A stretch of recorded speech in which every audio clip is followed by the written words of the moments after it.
So I was trying to do a live on Facebook and it would just wouldn't work, but I guess my video will work. So on the Osaka thing, this Naomi Osaka saga, you know, I was saying earlier that I'm so glad that she actually raised an issue with mental health and the things that affect one's mental health that are not being given much consideration. Of course, some individuals have a different perspective on her issue, and some think that, she's just a spoiled brat. So I remember listening to this lady in Barbados yesterday, and what she was focusing on was the fact that Naomi Osaka makes over 55 million per year, and she's the highest paid female athlete of all time, you know, and the comparison was made with Serena Williams, and I understand that comparison because I would have thought that Serena Williams would have been making a lot more than she was, given that she's achieved much more. However, it is what it is, and that's not the focus of my attention right now. So, when I listen to her and impact that, you know, what she was subjected to has on her and her mental health, leading her, a top athlete who is achieving, to actually pull out of a game which she might have ended up winning another Grand Slam title, um, adding another how many millions to her, her account and whatever else. For her to pull out means that this was a serious issue for her, right? So I started reflecting on our small community and what used to happen in our community before. And it was just last week I was listening to the radio, and following the passing of the mighty ruler, one of our icons, they were playing a lot of local songs that were popular during his era. And one such song was, um, the song went like this: Choo no no no, I'm calling you. Not to mention something tomato too. I think it's maybe rotten tomato too, whatever. And then they call a lot of other names. Choo no no no no, bong no no no, all kind of names. And when we were growing up, we used to hear a certain type of people being stigmatized with funny names, and these people never ever progressed into anything because of that stigma. It must have hurt them, and you wonder how people could have been so selfish during that era. They used to give a lot of people a lot of funny names, and they were so selfish and so they lacked insight into the effect of those name callings and those things that they used to do to these people. It was not only about name calling, they used to do a lot of like they did stuff to these people so that these people were even fearful of being in the public, or being in close proximity to some people, you know and then there were lesser evils, like the more subtle ones, like when you grew up in a predominantly black community, but you were light skinned, and you were, the color of your skin, you weren't called light, you were called red, something like that, and you'd be red this or red that, and you know you were not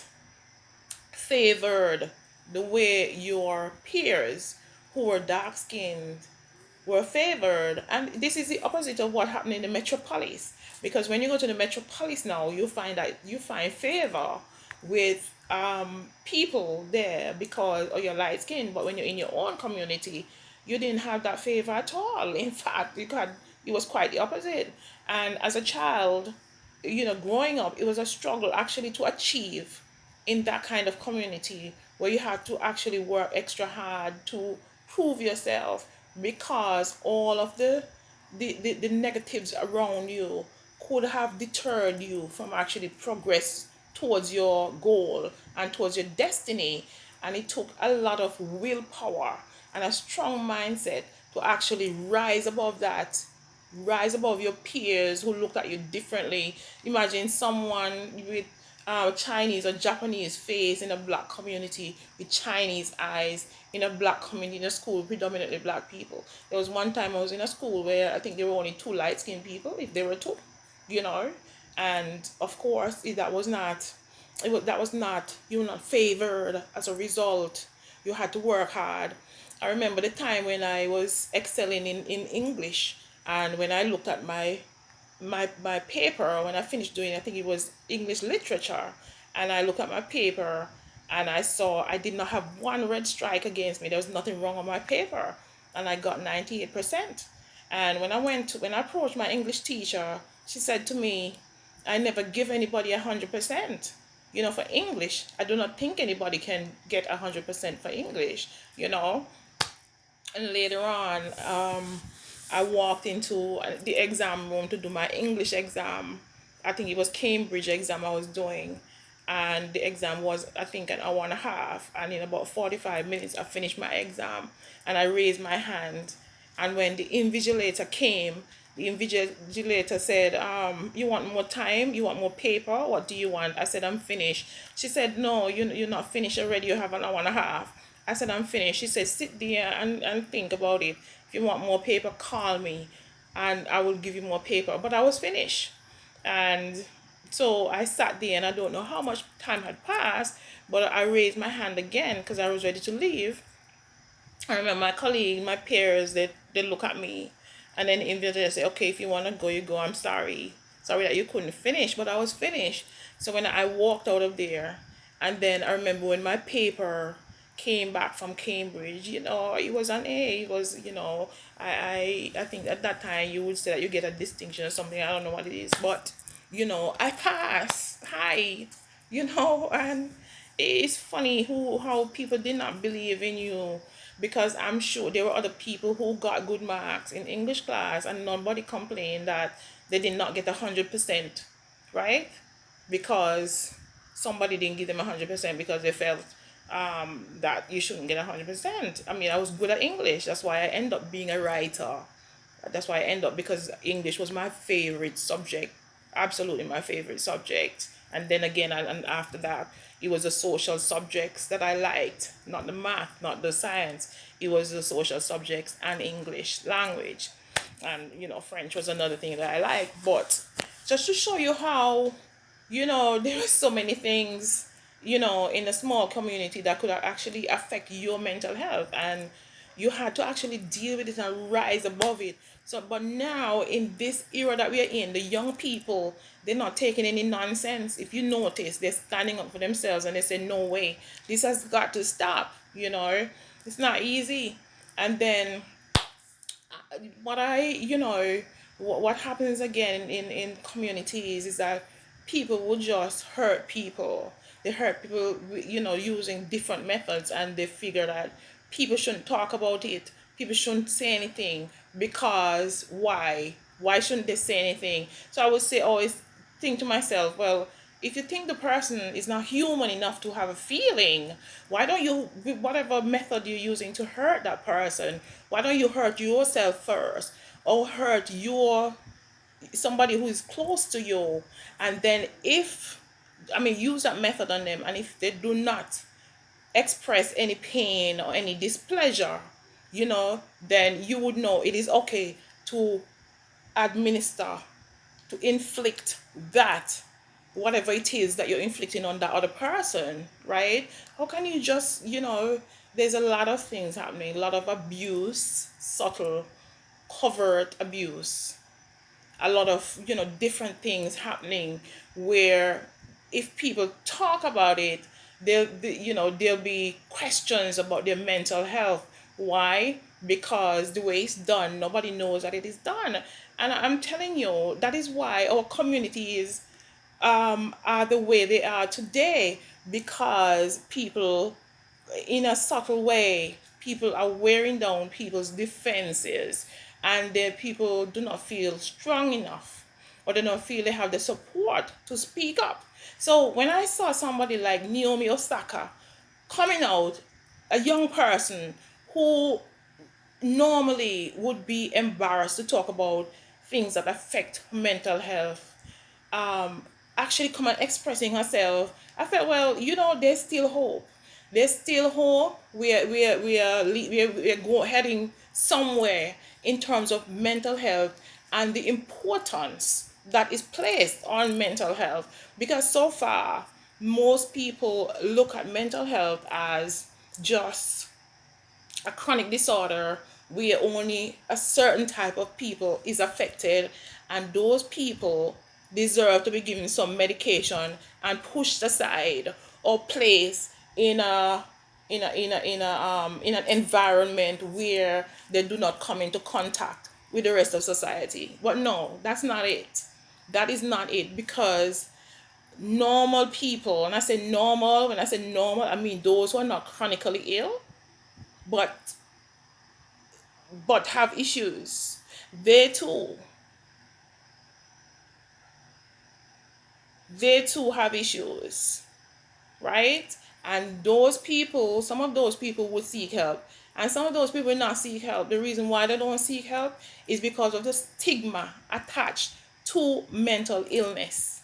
The stigma, and there are people who capitalize on this because they know that, whatever that person is experiencing, or whatever is inflicted on that person, the person will not talk about it because they don't have the strength, they don't have the support, right? So they won't talk about it, because if they do talk about it, people would actually question their mental health. But then I'm glad that the tables are turning, right? And so these people who feel powerful enough, or feel that they feel they're greater, or they're beyond the law, that they should, you know inflict these kind of behaviors, this kind of um abuse, this kind of thing on people, on other people, who do not really deserve it. That it's okay for them to do it. It's not okay. It is not. Everybody deserve to live a life that is not subjected to somebody else's pressure, somebody else's pain, somebody abusing someone, right? Not because they might be weak, or not because that you think that they're not supported by the rest of the community. That is not right. you know all this thing like hate thing in the community, where people will say, oh, I hate this person might not have done anybody anything. They might just be struggling to keep their head over water. They might be achieving, or appear to be achieving. But I rebuke the spirit of jealousy, I rebuke the spirit of hate.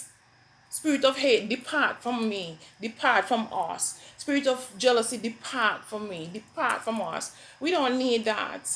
Even if you don't support the person, then you need to let the person survive. Let the person be. Live and let live.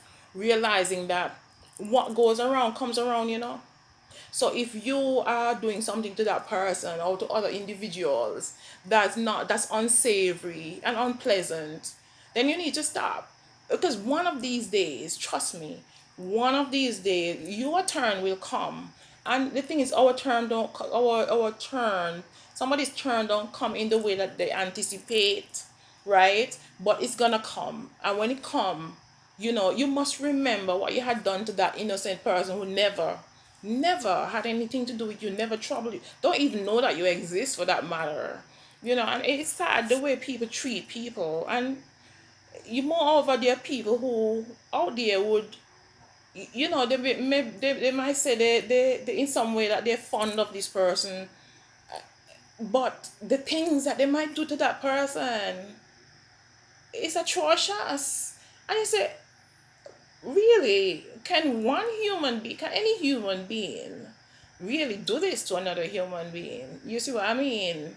People do this to people. People do this to children. People do this to people who are close to people. So sometimes you find that things are happening in communities and people are behaving in certain ways. It's not because of no natural cause. Sometimes it's because of the way they're treated.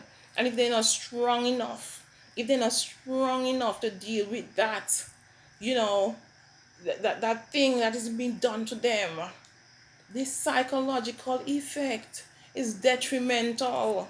We need to build up our communities and have healthy people that do not have to fear. They don't have to fear that when they walk down the road that somebody's going to do something to them, right? They don't have to fear that somebody is going to be plotting and planning and all that kind of things. And sometimes, it's so sad because people might say, oh, this person is paranoid, for example. And a lot of times when they say this person paranoid, they're actually doing something to the person that create that. Yes, they might be that way, but that behavior, that feeling that they're expressing has been created by somebody who has callously done something to them to create that behavior. So guys, mental health issues are real. And when we see people being taken advantage of, we need to call it out. We need to call it out for what it is, right? And we need to advocate for those people who cannot speak for themselves or who do not feel empowered to speak for themselves. And to those who are being affected, yes, there are times when you have to be cautious depending on what is being done to you, because it depends on the community you're in. Not everybody in the community is going to support you in what you're saying or what you're expressing that you're feeling, because of the culture of the community. However, there must be a way, and if everybody work together, we will achieve our goal of eradicating those things that create stress and also create mental health issues. And the other thing is, we need to do away with. This is a time Naomi Osaka has created the atmosphere for us to get rid of the stigma associated with mental health. And if people are so affected by them by mental health issues for whatever reason, they need to come forward and they need to let us know, because this is what we do. Come forward, let us know, right? Talk about it. You need to talk about it. There's no dumbing down anymore, no hush hush anymore. If you're in situations that affect your mental health, don't let nobody fool you. Get out of it, right? Because nobody who actually love you is gonna do anything to affect your mental health, right? So if people are doing stuff to stress you out, or doing stuff to hurt you, then you need to get away from them. No matter what they tell you, no matter what you feel for them, you need to get away from it, because there's nothing as important as your mental health, right? So you need to look after, number one, look after yourself first, right? I always say, first care for yourself and then care for others. So once you can care for yourself, then you can look out for everybody else, right? Be alert, try to understand what's happening around you, keep your eyes open, stay focused, and stay well. Access the services that are out there. Counseling in our community, we have more services available than ever before, right? I can tell you that there are services out there for almost everything. And where there's no service for a particular issue, we will work on it. We will look at the research associated with that. If we're not up to what you call that standards with that, or we need more information, more support, then we will seek that support so that we can support the community, because we need a healthy community, right? A healthy community is a community with a healthy mind, right? Not without stress, but a community that have avenues and resources for dealing with stress. And so if you have a community that is full of stress, How can you build it up? And especially when the community is small, it's difficult. So if we have a small community, we need a healthy community. And we need to get rid of those things and call out those people that are hurting other people, hurting other folk, right? Have no feelings for other people, right? This is a game changer. Naomi has brought about a game changer. And if you notice, all the stars are coming out of the woodwork and supporting Naomi because Naomi is doing something that a lot of them wanted to do a long time ago. And if we notice those people, a lot of them have passed. A lot of them that have passed, a lot of them had mental health issues. Remember that. Remember what caused mental health issues. It's not only these chronic people. It's not about substance abuse and blah blah blah. There's a lot of things out there. Dealing with the media, the things they have to do to advance their career, all those they create stress and they create mental health issues. They couldn't call it out before. Remember, all these women that spoke about. Anyway, let me not go down what Cosby route on them because I'm gonna bring in stuff that's gonna be contraindicated. So let's just stick to the Naomi. It's like, Naomi, well done. I'm not sure what your motive was in doing that, but we're gonna say you did the right thing in refusing to accept anything that affects your mental health. And we need to take a leaf out of your book and do the same thing. Have a good night.